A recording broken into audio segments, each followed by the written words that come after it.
বুঝছো বন্ধু, একদিন রাত পহেলে দেখবা তুমি নাই, পৃথিবীবাসী জানবে তুমি মরে গেছো। পৃথিবীর তখন আলো ফুটবে, চাঁদও উঠবে, সিএনজিও চলবে, অটোও চলবে, দোকানপাট সবই চলবে।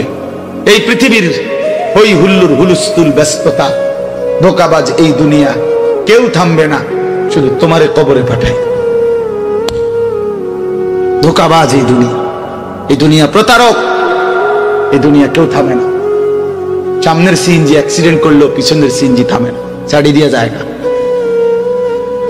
সামনের গাড়ি অ্যাক্সিডেন্ট করলে পিছনের গাড়ি থামে না, ছাড়ি দিয়ে যায়। স্বার্থপর এই দুনিয়া কেউ থামে না।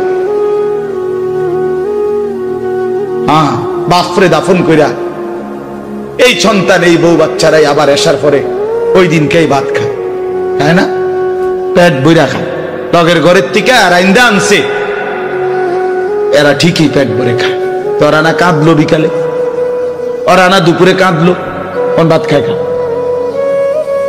স্বার্থপর, কেউ থামে না দুনিয়া, আলো বাতাস সব চলে, তুমি বন্ধু থাকবে। আল্লাহাকুমুত তাকাসুর হাত্তা যুরতুমুল মাকাবির। আল্লাহ বলছে, বান্দা আখিরাত ভুলে গেলা, দুনিয়ায় ডুবে গেলা, তবে মনে রেখো হাত্তা যুরতুমুল মাকাবির, এরই মাঝে কিন্তু একদিন কবরস্থানেই পৌঁছে যাবে। হ্যাঁ, কই পৌঁছে যাইবা? তোমরা কবরস্থান দেখো নাই ভাইয়া?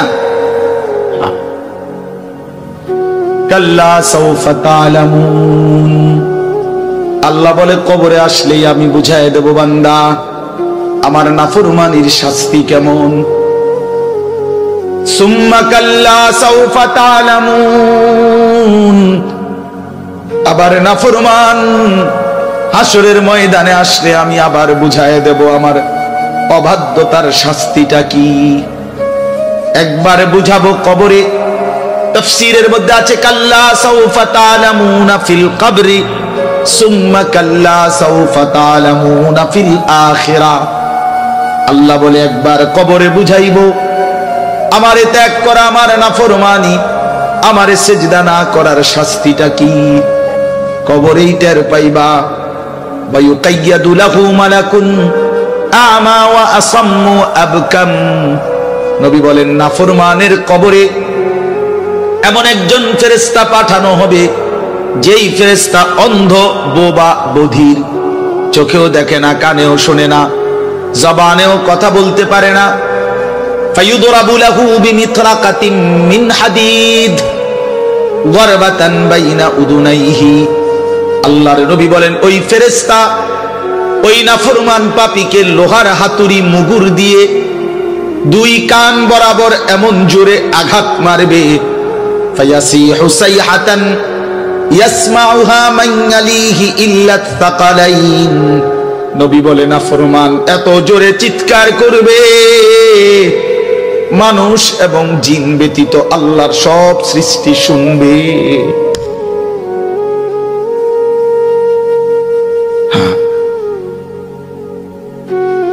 বহু কবরস্থানে এমনও হয়, গরু ছাগল রশি ছিঁড়ে লাইতে চায়, জানেন এটা? ওরা শুনে কবরের আযাবের আওয়াজ, এজন্য রশি ছিঁড়া ফেলতে চায়। প্রিয় বন্ধু, কষ্ট পাইবা, এই অনিবার্য বাস্তবতা কবর ইমানদার হিসাবে অস্বীকার করার কোন জো নাই। পাশ কাটাইবার কোন সুযোগ, এই দল কিংবা এই দল, আমি কিংবা তুমি, কেহই অনিবার্য এই সত্য, চিরন্তন এই বাস্তবতা, নিদারুণ এই সত্য, কবর, আখিরাত, মৃত্যু, এটাকে পাশ কাটাবার সুযোগ নাই। অতএব আমি অনেক নওজোয়ান, তোমরা মাশাআল্লাহ এই ভালোবাসা কি দিয়া মূল্যায়ন করে, এই মহব্বত আল্লাহর জন্য। তাইলে যেহেতু তোমরা পছন্দ করে ভালোবেসে আল্লাহর জন্যই আসছো, আল্লাহর কথা শুনবার জন্যই আসছো। আমি অনুরোধ করি তোমরা আরেকটু আগাও। যেহেতু আল্লাহকেই ভালোবাসো, আল্লাহর কথাই শুনতে চাইছো, আল্লাহর জন্যই বসছো ভাইয়া, দাঁড়াইছো, তো আর একটু হিম্মত করে সেজদা দিয়া দাও, মালিকের সেজদা দাও, ঠকবা না। আল্লাহরে সেজদা দিয়ে কেউ ঠকে না, আল্লাহর গোলামি করে কেউ ঠকে না। প্রিয় ভাই নষ্ট হইও না, প্রিয় সন্তান আমার নষ্ট হইও না, প্রিয় যুবক আমার নষ্ট হইও না।